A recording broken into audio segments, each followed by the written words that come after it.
Ieu mah pertanyaan kumaha Pak Kiai lamun tos ngalaksanakeun umroh ngeunang teu disebut haji. Sebab loba nu hayang disebut haji. Ganti bae ngaranna nu tatarina Samsudin jadi Oji. Jadi nyanang ke Jiji gitu bae. Aduh. Kulantaran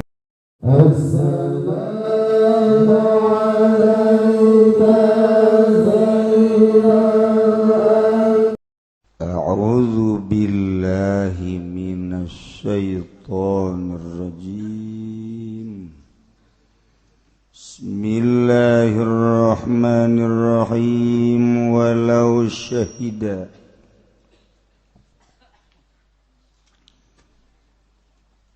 lan lamun nyakseni isnani sapa wong loro ala tsnain ngatasi wong loro biqatlihi kalawan mateni ing wong fasyahida maka nyakseni ya isnani ala awalain ing ngatasi kang awal karone biqatlihi kalawan mateni wong fa in saddaqal waliyu maka lamun ngabenerkeun sapa wali al-awalaini ingkang awal karone hukima bihima maka den hukumi apa bihima kalawan karone awalai awil akhiraini atawa ingkang wawane karone awil akhiraini atawa ingkang akhir karone awil jami'a atawa ing sakabehe aw kadzaba atawa ngagorokeun ya wali al jami'a ing sakabehe batalata maka batal ya karone syahadatan. Walau aqarra ba'dul warasati bi'afi ba'din lan lamun ngaku sapa setengah pirang kang ngawaris kalawan ngahampurane setengah saqatal qisasu maka logor apa qisas walau ikhtalafa syahidani lan lamun perebutan sapa saksi loro fi zamanin ing dalam zaman aw makanin atawa ing dalam panggonane aw alatin atawa alate aw hayatin atawa tingkah lagot maka lagaya syahadah wagila landen ucapaken opo lawsun lawas. Ieu mah pertanyaan kumaha Pak Kiai lamun tos ngalaksanakeun umroh ngeunang teu disebut haji. Sebab loba nu hayang disebut haji. Ganti bae ngaranna nu tatarina Samsudin jadi Oji. Jadi nyanang ke Jiji gitu bae. Aduh. Kulantaran encan wukuf di Padang Arafah encan jadi haji sebab cek Kanjeng Nabi al-hajju arfatu ma'zamu arkanil hajj wukuf di Arafah gegedena rukun haji wukuf di Arafah jadi umroh mah encan kaasup haji ulah disebut haji.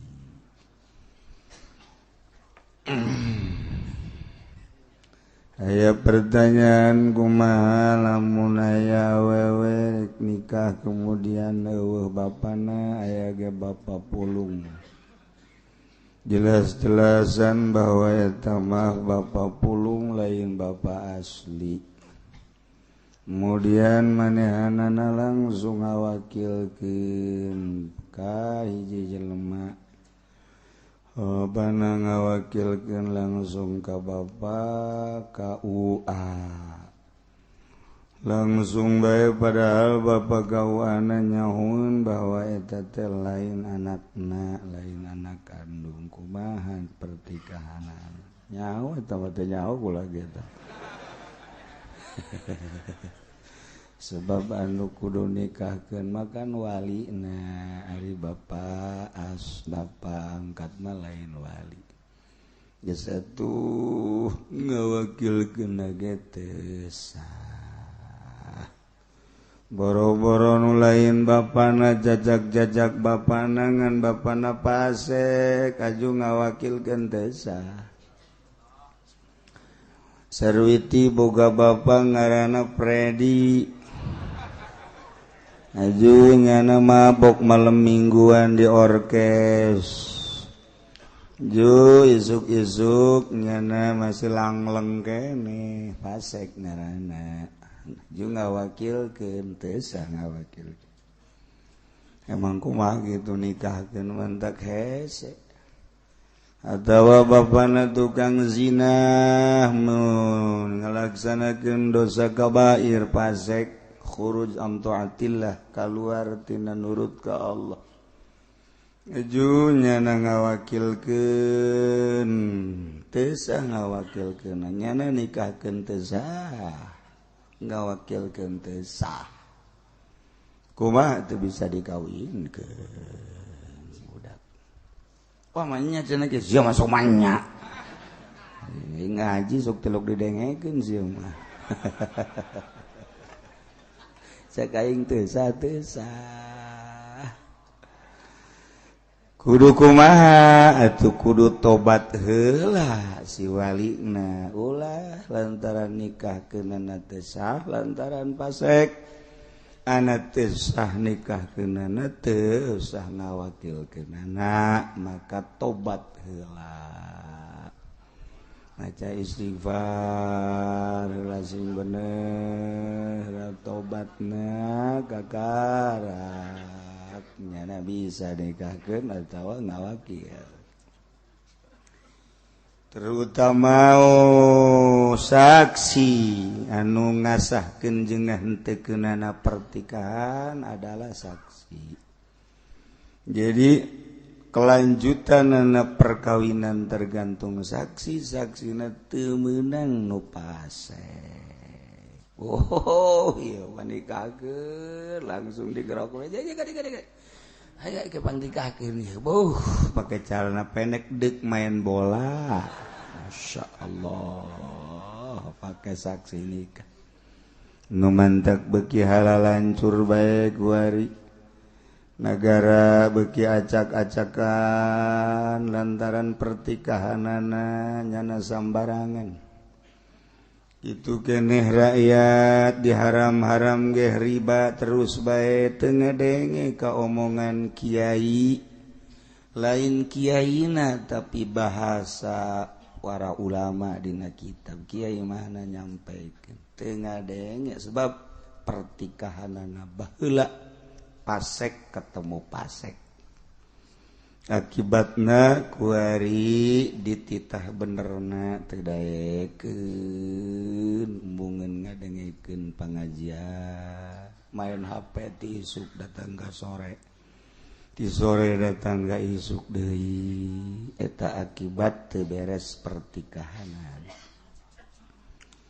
mantak wayahna dimulai kuari urang mengaji sing apik nikahkeun anak urang siji wayahna pamarentah mah ulah waka dijadikeun saksi satungtung aya ustad aya kiai lain ngaleutikeun pamarentah sebab nyanakeun ngagulung-gulung hukum lain hukum Al-Qur'an eta nu nembrakna nu belah dituna nyana kabehan korupsi berjamaah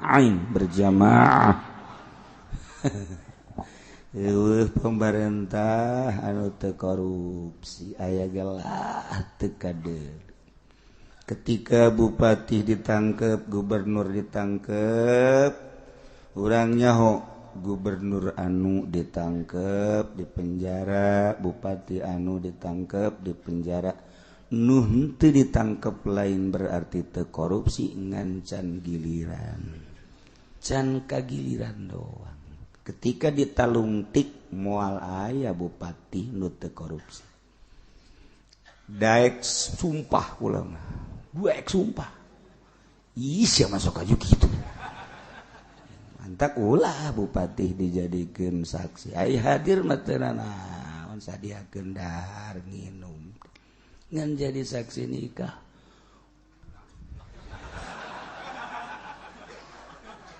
kula mah ngabejaan karunya dek mah hiwal dolos kelanjutan agama anak urang sig hade lain lalaga kuari terjadi pemalingan garong-garong di jalan adapun unsur-unsurna secara gitu politisna ayangan mau dibejak teu kaluar ti unsur-unsur politis serempak se-Indonesia garong moal aya lain menang politisir mah tuh paling ge di Kabupaten Tangerang paling ge di Bekasi sakitu ieu mah di Surabaya garong di Jawa Tengah garong Medan garong tah geus kabaca jasa ku tukang maca politik geus saya di kantong-kantongna ge kantong tukang tong pokoknya ngan mual dibejakeun di nu penting urang ngesing hade sakitu banyak ya garong sa Indonesia ti ditu nah ya jadi urang muka kuari mah otak jijah tuh kan gitu eta bahasa orang kota jijah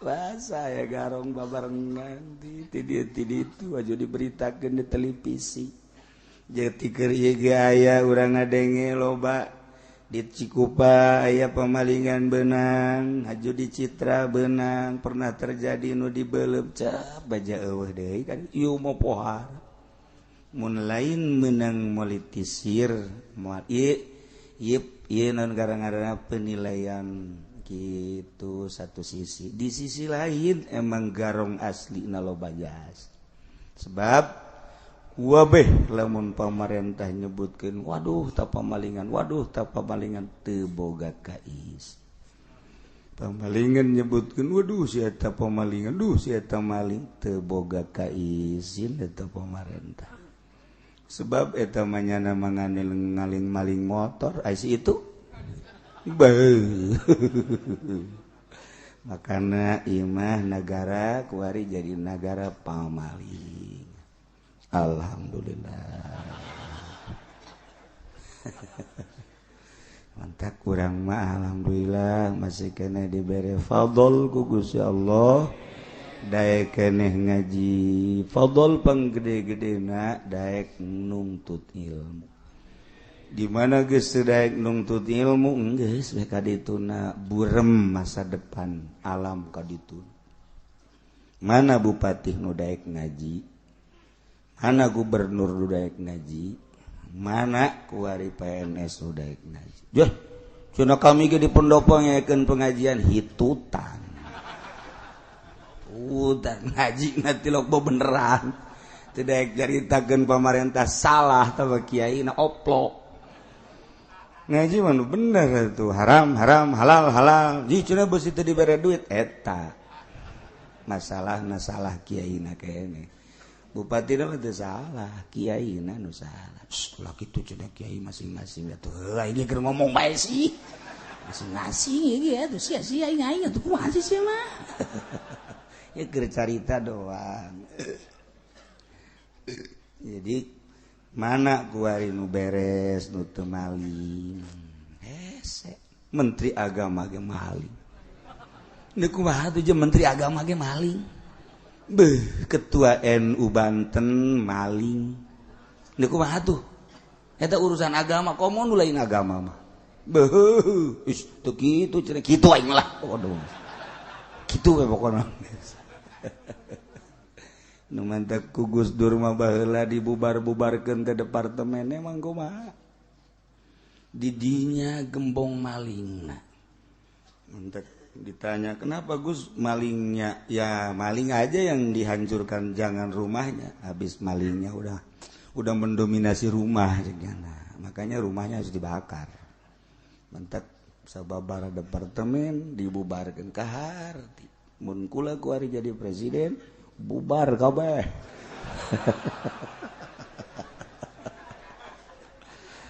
Penyakit amat kiai atuh aing na moal jadi presiden ieu.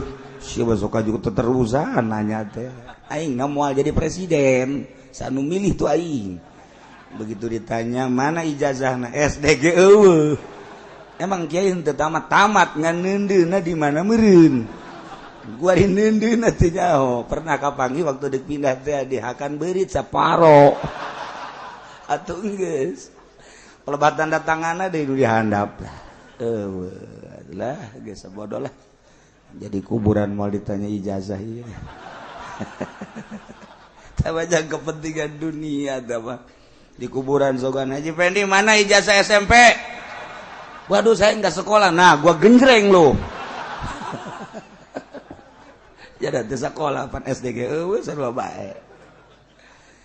Nah, ya cerita dunia tama penting, tetep kudu jangan langsung ke negara kumaha jalain nyaritakeun salah sakolana goreng kula mah salah ge pelaksanaanana.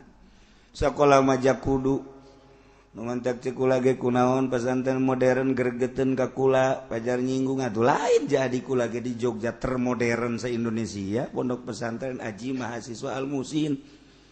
Adik kula eta di Kerapiak nu boga pesantren ajo santri na ge teu meunang nu ti SMP kudu kuliah bae kurang kumaha modern lain lalagaan nyana nu ngatur di mana kuliahna kumaha kayana maju mundurna pondok pesantren atuh kula teu kumaha masalah jalain moderna pelaksanaan terhadap duniawina anu keterlaluan.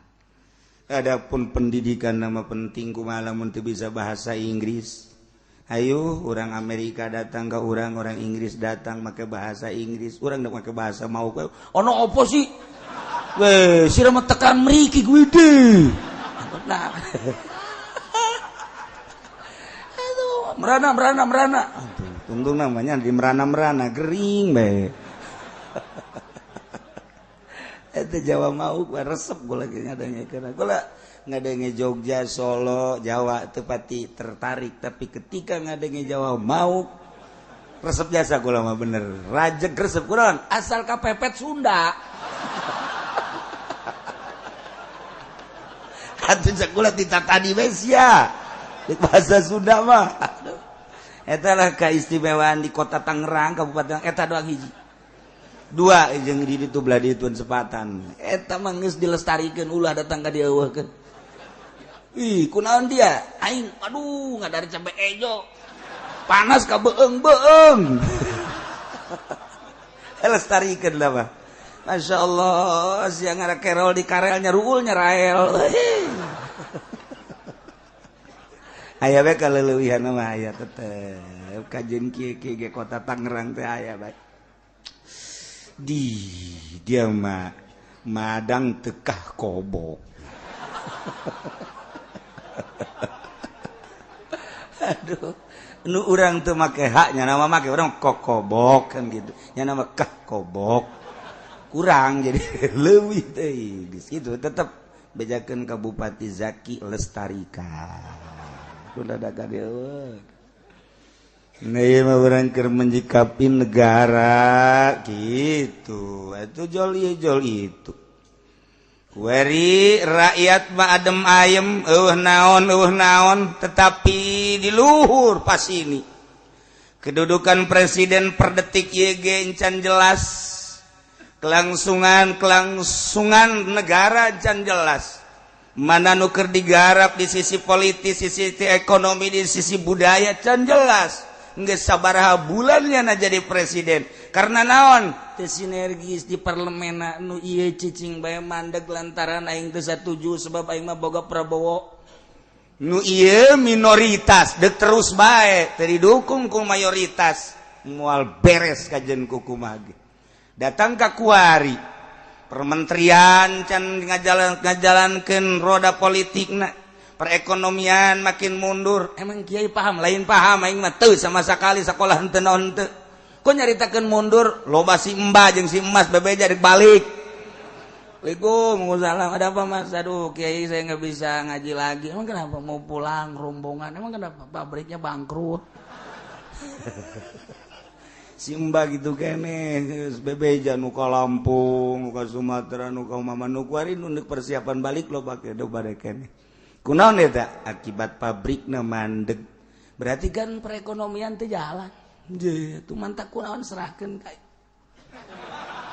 Kau ini dijadikan menteri perekonomian Haji Pendi. Wah, geus buangkrut teh. Ngajungkel ieu negara, guys. Kuari onam rada mandeg kene. Ieu mah ku dieu mah ngajungkel. Wah, acak-acakan, guys. Nah, ieu deuk kumaha? Ayo naon nu keur digarap buari sok lantaran boro-boro dek ngagarap negara jang kelangsungan rakyatnya nage pas ini KPK can beres, di BPK can lurus, di berbagai lini politik can beres. Nyana masih nikeun posisi nyana. Ndeu kumaha atuh si ieu can beres diadili, si ieu can beres diadili, si ieu diturunkeun, si ieu ditaekeun. Can beres boro-boro dek ngurusan rakyatnya nana ge can beres ari rakyat nama adem ayem rakyat nama. Oh masalah sama sekali nu mantak dibere ku Gusti Allah rakyat resep batu cincin. Gua resep aya orok ceri ka imah. Mbak, kenapa sih itu anak kecil nangis aja pengen cincin Pak Kiai? Ya Allah, sugan teh hayang kue nu di imah aing ulos bawa. Aya hayang cincin betul hese. Lu budak letik cari kain cincin deh kumaha coba. Geus nyahoon budak letik ge, ini black opal. Budak letik, ini kalimaya. Ya Allah ya Rabbi, orok geus kos ka ditu. Mantak naon eta rahasiana? Kajen.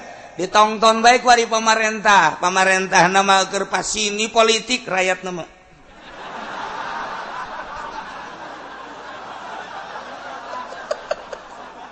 Saru ajeng nyayomkeun pamarentah. Lo siapa sini ka ditu rakyat.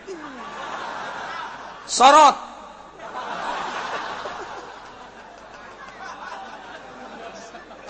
Aduh. Isin bener jadi pamarentah rakyat-rakyat nyana-nyana. Ye, sajalan puri kabeh lain meuli naon meuli batu cincin. Di Cikupa kabeh jelema meuli batu cincin. Nu unik. Iya ka dokter diberi resep meuli obat di etalase obat aya cincin kan kaget ditanya ini punya siapa punya dokter ge dagang cincin asana cekula obat ge ramuanana dicampur jeung batu cincin ka jeung ieu kumaha nyayomkeun negara lo sia-sia pas ini aing bae indah jasa aing mah geus kieu bae dedengean di Aceh aya sabaraha ton cek cenah. Di NTB sabaraha ton geus. Aing mah ngadenge geus puas bae lah pokona mah geus. Teu kumaha coba. Negara nu mentak isyarah ilal majnun edan kabehan. Itu edan kabehan ngaran. Aduh, masyaallah. Iyalah datang ke negara seperti kieu.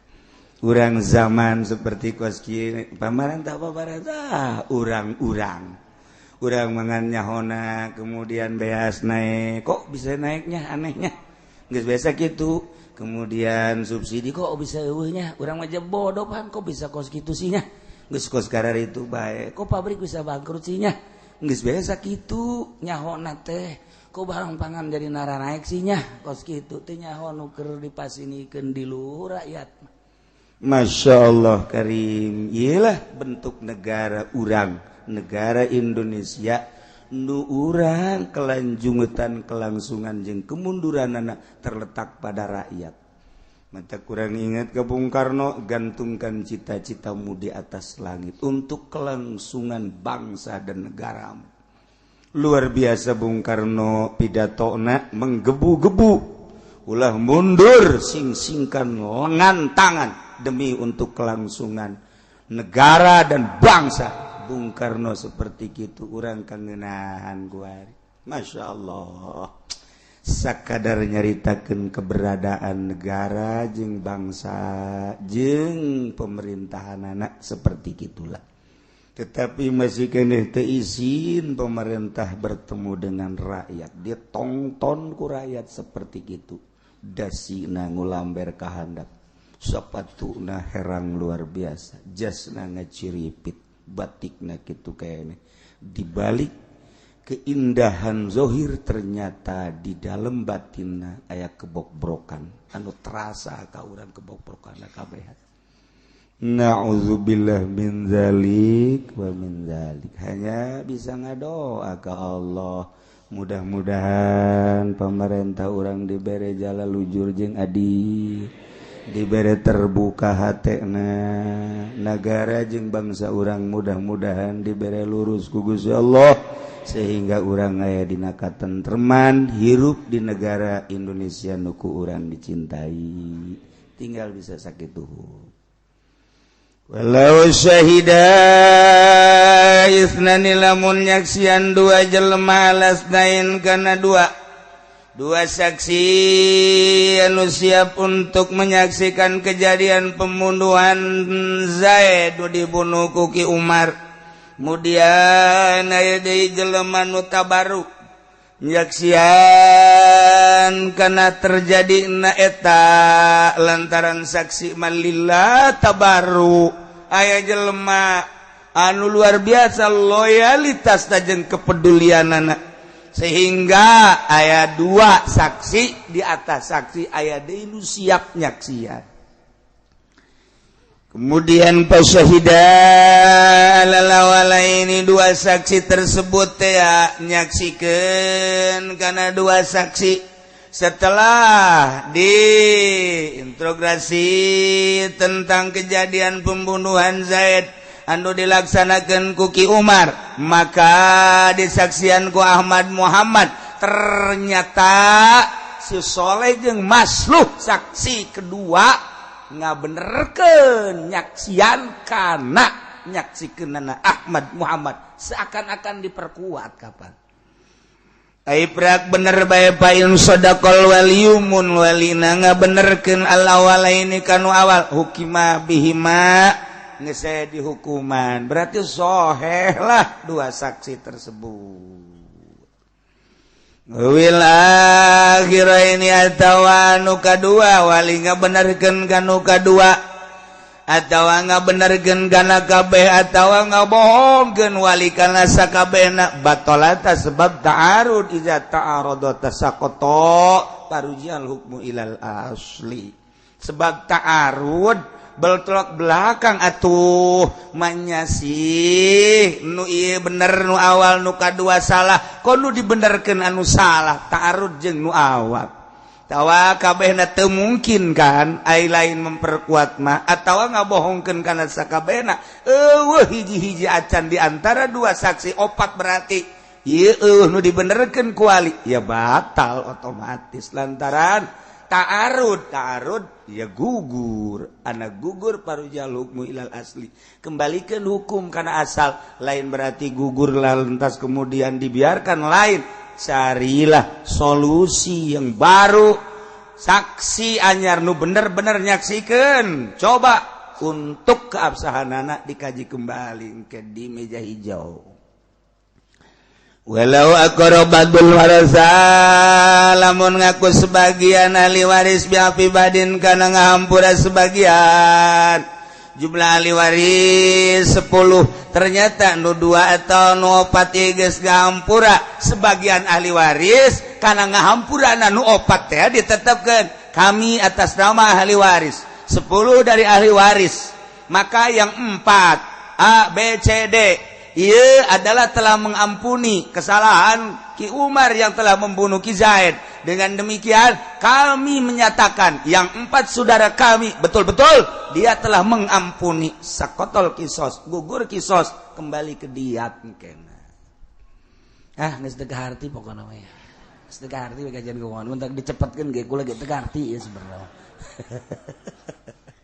Ieu mah jang nagara ieu mah yang keputusan-keputusan negara sementara di negara urang kan lain make Al-Qur'anul Karim make hukum demokrasi pek bahaya sesuai mah ngan ikut sesuai demokrasi nu di Amerika berbeda jeung demokrasi nu di Indonesia demokrasi nu di Indonesia berbeda jeung demokrasi nu di Jerman demokrasi nu di Jerman berbeda jeung demokrasi nu di Belanda kok bisa berbeda sih demokrasi aneh lamun urang nyeritakeun tentang demokrasi di Malaysia geus aya hukum pancung berjalan masalah kok di urang bandar narkoba neuk dibunuh neuk ditembak mati bunuh mati masih bermasalah tarik ulur sementara di Amerika lah sorangan ge ketika kena gembong narkoba anu telah merugikan masyarakat persentase lebih daripada 50% tembak mati di Amerika ge kok di urang diantem yeay kumaha lalakona ye diantem tembakan habek beres gayelah demokrasi tinggal demokrasi. Nah, jadi orang lain keur ngagugulung hukum Al-Qur'anul Karim, jelas keur ngagugulung hukum demokrasi. Masalah lamun dilaksanakeun dengan sesuai sebab eta mah jang kelanjutan negara. Engke urusan hukum-hukum agamana bisa ditata kembali menurut Al-Qur'anul Karim. Ketika pagedruk Al-Qur'an jeung demokrasi menangkeunlah Al-Qur'an tinggal kitu doang. Ketika aya persamaan lanjutkan ketika aya pagedruk eleh Al-Qur'an teu bisa dielehkeun sebab ieu mah kitab samawi menang di Allah tinggal kitu doang ai endek hayang demokrasi mah mangga bae ngan tetep make gendengan Al-Qur'an ketiga paradok Al-Qur'an jeung demokrasi menangkeun Al-Qur'an beres kos kitu atuh tah mangarana hukum ulah omong sia mah kerja di ngaji kos kitu tah jadi dirobah moal ngan endek ngarobah mah kumaha urang urang siap ngarobah siap wasal waktu peperangan masalah tuh memperjuangkan agama maja syahidi ya emang kiai hayang jasa perang ente sih ya ingin teu hayang perang mah ngan atuh ieu bae kabet perasaan demokrasi lain Al-Qur'an lain tungtungakan ieu balaga jibong eta kos kitu dah ya tapi lamun deuk dangsungeun bae gendeng make Al-Qur'an janyana ge ulah-ulahna naon di wisuda bae make Al-Qur'an dikieukeun sahanu nita Al-Qur'an diteun luhur coba ayo kitab mana nu diteun di luhur jauh ketika DPR dilantik ketika bupati dilantik ai Qur'an disusuhun ai pelaksanaan maling malulu teu izin sia ka Al-Qur'an bego meureunna ye umaha meureun ih cenah kieu ulah sok kitu aing mah kitu bae artina teu aya penghargaan terhadap Al-Qur'anul Karim hanya dibuat kamuflase zahirna unggul batinna mah henteu masyaallah naon hartina Al-Qur'an disusuhun maknana berarti saya siap untuk melaksanakan roda pembangunan. Ketika saya menjabat jadi bupati sewilayah kabupaten dengan disaksikan oleh seluruh mata masyarakat yang ada di Kabupaten Tangerang dan lebih-lebih Al-Qur'anul Karim bukan sekedar Al-Qur'an sebagai lambang tetapi ingat terhadap yang menurunkan Al-Qur'an ialah Allah Subhanahu wa taala. Saya saksi, saya bersaksi dan bersumpah bahwa saya adalah diangkat jadi bupati sebagai amanat dari masyarakat disaksikan oleh seluruh masyarakat dengan berlambang Quran bahwa Allah lah yang menjadikan saya sebagai bupati dan sekaligus Allah lah yang melihat saya.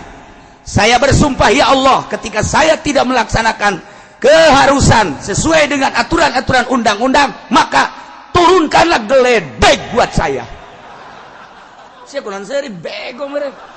Galedek si sehari eta lajeng gitu maknana teh cek tukang ahli munazoroh mah eta teh aya di santri mah ya Pak Fan ngaranna Fan munazoroh mah di mana urang ngaku kana hiji perkara di mana ngalaksanakeun hiji perkara di mana ngucap hiji perkara sebagai akuan berarti gitu teh masyaallah urang neulekeun kunaon nya teu paham lamun teu paham ngaji heula ka aing ngaji naon hartina ta Quran dikieukeun aji eta aya dia munazarah masyaallah di munazarah mah aya make baju bae warna batik eta teh ngomong, make baju jas eta ngomong, make baju hejo eta ngomong, baju koneng eta ngomong.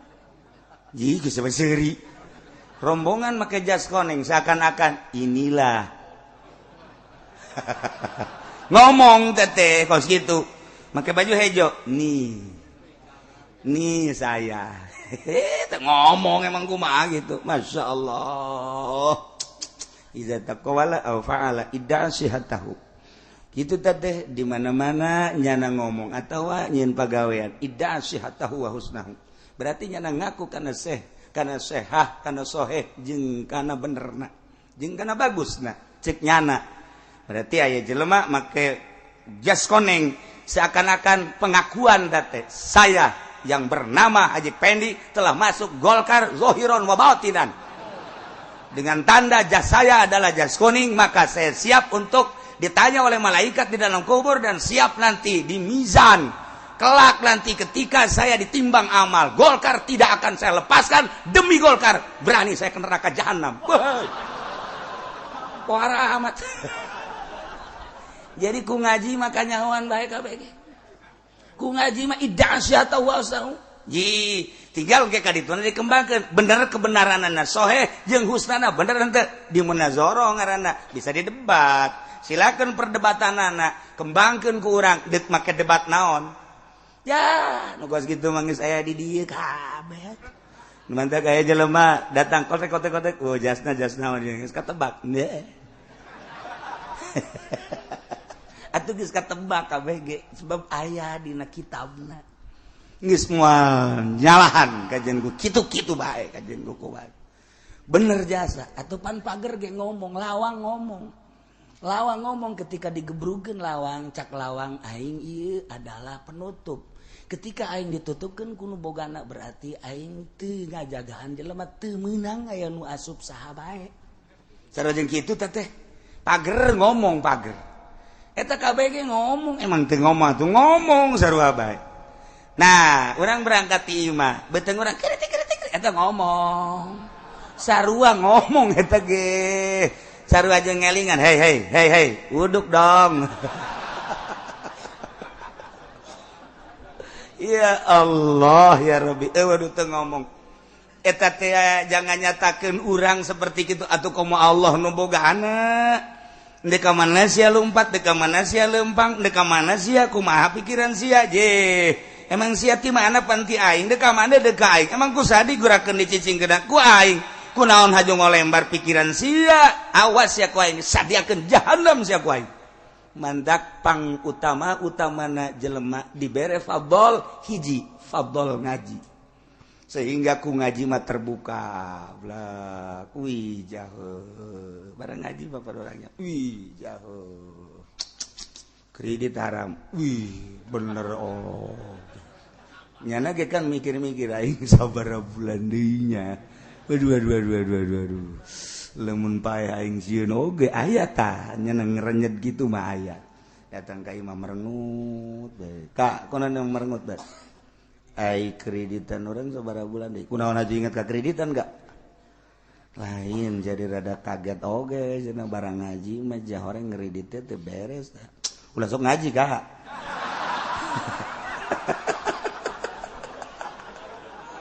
keur nyanding juri ka pamajikanana tadi hasil ngaji teh coba ngadu jeung pamajikan ayo wayang bakal kos gitu lo ka ngaji ka atuh urang nya namanya atuh ieu urang ngora kene butuh dunia juta kesampean untuk ngredit daripada kakak jadi mang-mang geus neangan guru nu saja nu ngahalalkeun kredit ka ye itu memang kiai nyana doang atuh lo bakene kiai mah urang esok ngadengekeun aya kiai nu ngahalalkeun jah dalilna ku urang kaharti anu itu malah kiai nu boga showroom eta mah deuketan heueuh nya tuh heuh kakak deui bego. Ayo nyada bimbang aing ka mana ye ka mana ya aja kurang ngakredit bae tapi tetep hate mah teu bisa dibobod nyulusup keyakinan ka jero lain kieu rarasan tetep lain kieu rarasan lain jadi kumaha emang jelema nu nyokot duit di bank hatena henteu digrogoti itu digrogoti nya nyana ge nyaho jenting Kiai ngahalalkeun sagala tetep di hati nurani mah asana teu halal je tiba heula ge tiba heulana kolot urang osok nitip sing ade ulah sok nyokot duit bang berarti teu beres eta kolot lain kiai kakara kuari bae aja kalau bak kiai segala jil kiai segala modern je kiai mah teu bisa dimuduran modern kiai mah kiai bae adapun nu modern eta lah hawa nafsuna nah takos kitu modern kan sehingga akur jeung kahayang nafsuna ye itu lain kiai kuyai teu kos kitu mah nah nya ge hatina mah ieu aing ngridit sabarna teu meunang digrogoti sanajan nyana ngalengkal leumpang dan lain sebagainya tetep nurani teu bisa dibohongan teu bisa kajuntingnya lah meunang ora keneh lah meunang ora keneh tetep nurani mah teu bisa dibohongan kos jelema bodoh mabok hate leutik namanya nyahueun haram ngan nafsuna doang ketika kembali ka jero hatena aing sabarna mah haram nu zina sarua bae adapun ada terus-terusan eta mah karena pergaulan jeung hawa nafsu ketika kembali ka nurani mah sabenerna mah haram nyahoeun nya ge ya Allah eta emang bangsa pejabat korupsi teu nyahoeun eta haram tahu ngan hawa nafsuna bae ketika nyana merenung mah sabenerna mah lah kagok lah tuh kuat coba ayo asal geus kagok cilaka masyaallah bener awak urang moal kebal deui urang ge cara kolot-kolot urang bakal paeh ka ditu kuari mah babarengan jeung jelema asup ka jero kuburan mah urang sorangan harta urang balik dulur urang balik nganterikeun ngan sakadar datang ka bibir kuburan doang cerik genyeng cerikan urang dedeh jeung nya asa poe dua poe datang ka bibir kuburan doang memberikan penghormatan terakhir anak teh mamang teh uwa teh dunungan teh guru teh horeng nu asup ka jero manu milu jeung urang amal urang eta mah nyana baralik teu tanggung jawab pikir tah di jero kubur urang duaan jeung amal ketika urang ambalaya amal-amal urang nu jore urang nu ngarasakeunana boro-boro disiksa di jero kubur dibeulem dibom di naon karangan pentung ku rokok bae ge urang panasna pohara karera bae ge panas komo di jero kubur ge disiksa ku azabul qabri pikirna ka dinya tah ulah lalawara insyaallah nu mantak urang ngaji taku ngaji mah lengkah salengkah geus ngaluar-luarkeun dosa. Ora caroplok dosa di jalan ambalaya dosa. Oh, ribuan di jalan dosa. Nu jurusan Cikupa, nu jurusan Jati, nu jurusan Sepata, nu macam-macam di jalan dosa malulu. Masya Allah sebab jelemana ngaraji. Balik urang ti majlis ngarantok deui.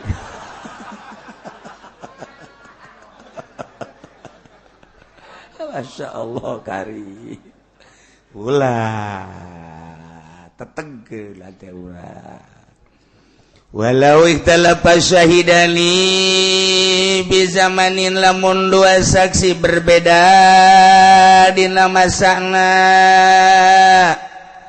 Zahmad jeung Muhammad sebagai saksi ketika saksi ditanya ternyata berbeda dina zaman Ahmad begitu ditanya kejadian pembunuhan Zaid kuki Umar cak Ahmad ti peuting begitu ditanya ki Muhammad iraya terjadi pembunuhan Umar membunuh ki Zaid ternyata ceknya na berbeda antara saksi nu hiji jeung saksi nu hiji atau dua saksi Ahmad Muhammad menyatakan berang ternyata saksi kedua penting ia berbeda ikhtilaf syahidani fi zamanin lagot saksi tersebut tidak bisa dipertanggungjawab walau ihtalafa syahidani fi makanin lamun berbeda dua saksi dalam penyaksian kasus pembunuhan terhadap Zaid anu berbeda pimakanin dina tempatna begitu ditanya saksi pertama Zaid nyaritakeun bahwa Umar Ahmad ditanya saksi pertama pembunuhan Zaid dilakukan ke Umar di depan masjid, di hadapan masjid. Begitu ditanya Muhammad kumaha kejadianna, ditanya, begitu ditanya dijelaskan ngajelaskan ke Muhammad, terjadi di hadapan balai desa. Berbeda Ahmad mah di hadapan masjid, Muhammad mah di hadapan balai desa. Berbeda. Dua saksi menyaksikan untuk memperkuat terjadi pembunuhan Zaid, berbeda dina tempatna. Lagot saksi tersebut tidak bisa dipertanggungjawabkan. Walau italapa syahidani, lamun berbeda dua saksi dalam menyaksikan kasus pembunuhan terhadap Ki Zaid, berbeda fi alatin dina alatna lagot. Andai kata Ki Zaid, andai kata kiamat ditanya, betul kamu menyaksikan pembunuhan Zaid yang dibunuh oleh Umar? Betul. Apa alatnya yang dipakai membunuh? Celurit. Kok bisa kamu tahu celurit? Saya tahu sebab dia orang Madura. Waduh, terkena dengan celuritnya. Waduh. Tanya Muhammad, mana yang benar nyaksian pembunuhan terhadap Zaid? Betul. Yang membunuh siapa? Umar. Apa yang dipakai alat membunuhnya? Pedang, Pak. Aiki Ahmad celurit, Ariki Muhammad pedang. Berbeda alatna. Iya lagot, tidak bisa dipertanggungjawabkan.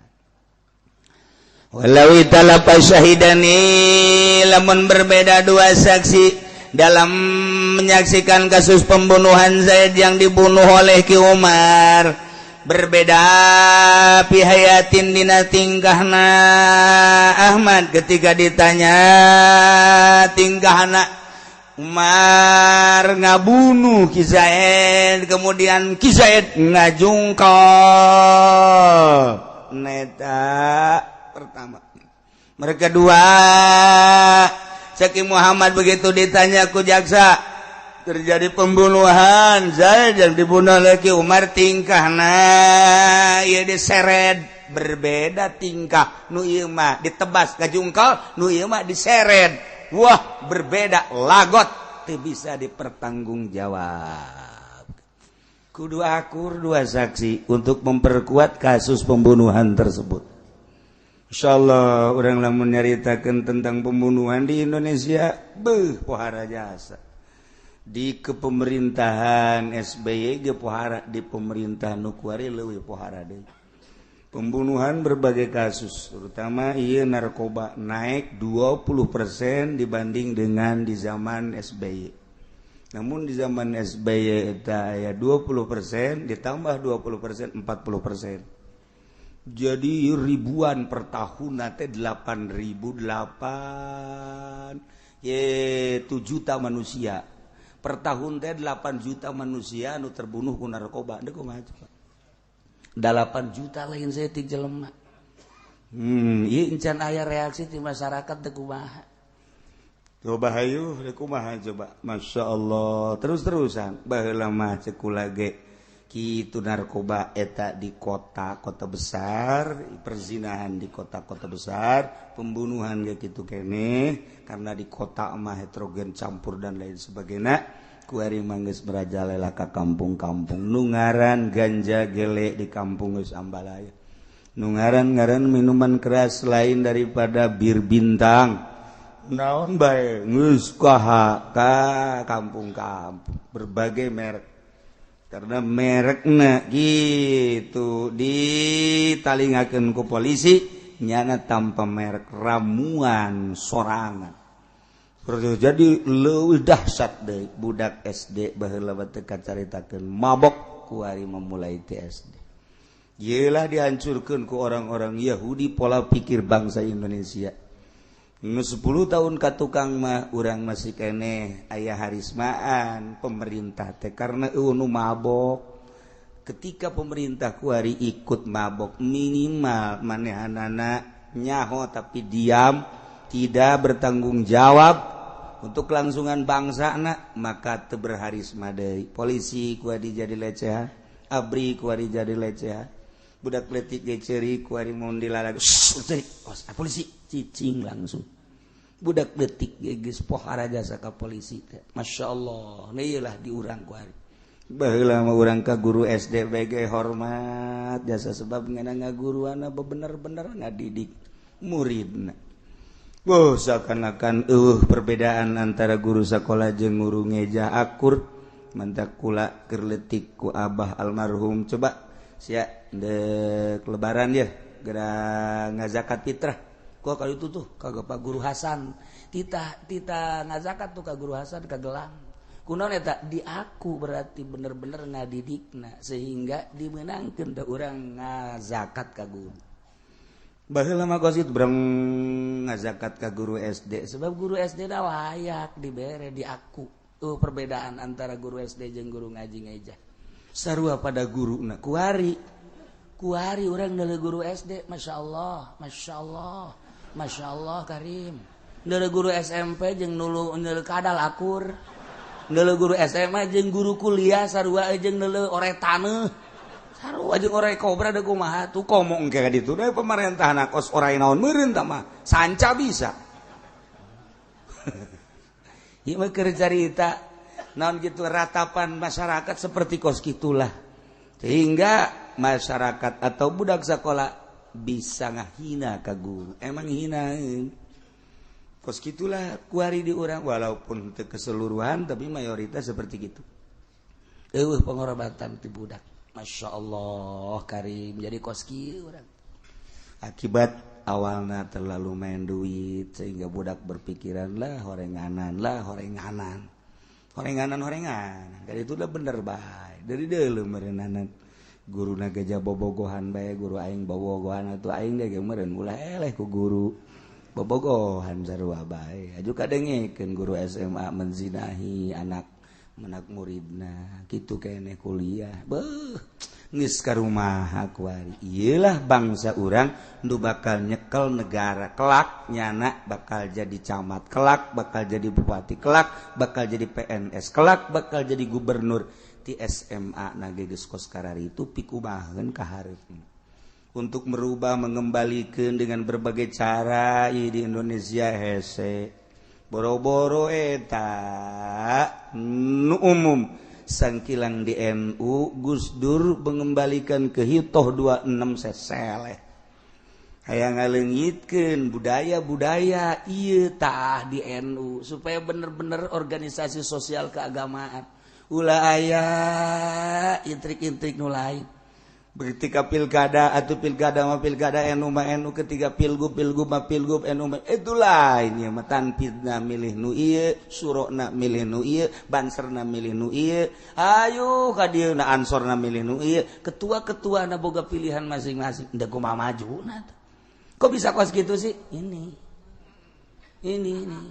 sudah ditanamkan lebih dahulu nyana geus teu bisa nyebut cau nyana deuk kumaha atuh lamun di NU bae geus kos kitu masyaallah nu mantak muktamar NU kuari tahun ieu bakal diayakeun di Jombang ieu teh supaya dihadiran ku Ki Hasyim Asy'ari dihadiran ku Gus Dur supaya nya merasa dihadiran geus ayana di Jombang abeh naon abeh ulah aya main ki kuari mah ketua NU nu terpilih ge main kos kieu keneh bae diharapkan supaya benar-benar kembali ke itu cacak NU sakitu saselehna komo di luar NU NU mawadah nahdlatul ulama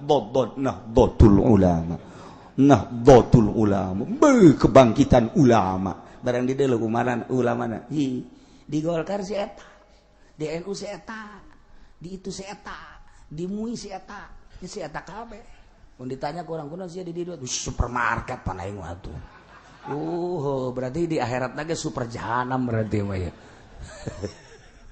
mal beres kajian kuku bahagia Masya Allah iya negara urang wakila cek sagal malausun laos bisa engke kurang diprediksi ditingali keabsahanana maka dikaji kebenaran nu sabenerna sampai di dieulah urusan dakwah selesai urang engke kitu minggu hareup bakal pindah bab urang nyaritakeun Kitabul Bugot wallahu a'lam.